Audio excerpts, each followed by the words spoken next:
In this video, we're going to talk about political decisions. Politics and government, making decisions in groups competing for power. But that poses a question, an important problem, is that how should that group be organized? And when we're talking about organizing groups, we use the term constituted. How should the group be constituted? Namely, who should be in charge? Who should be in charge and how much influence should they have over the decision-making process? Well, there are different ways of deciding that. There are different ways of organizing your group based on who should be in charge and who should make the decision. One option is to have the experts in charge. We call that a technocracy, where the smartest people, the experts in the field, are responsible for making the decision in that group. Now, many government agencies in the public service that are staffed by policy analysts and scientists, those are technocratic organizations. When it comes to making these bureaucratic decisions in the public service, we tend to staff those with experts. And so that's an example of a technocracy or technocratic decision making. What else could we do? Well, we could assign the most capable people to make decisions. Or in our group, we could only include the most capable people, the people who are the best, the people who have earned it.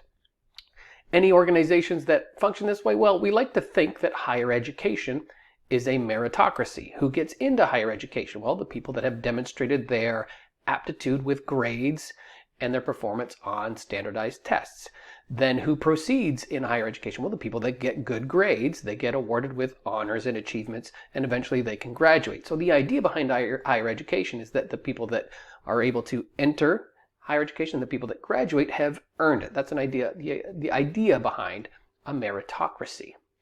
We could also have religious leaders in charge. There are many organizations that operate this way. Some countries operate this way. The Islamic Republic of Iran is a theocracy. While they are technically structurally organized like a republic with a president, the ultimate authority lies in a religious group of clerics. Now, sometimes in some polities, this could be a religious text or a single religious leader, but we call that a theocracy when religion is the guide for the decision-making process.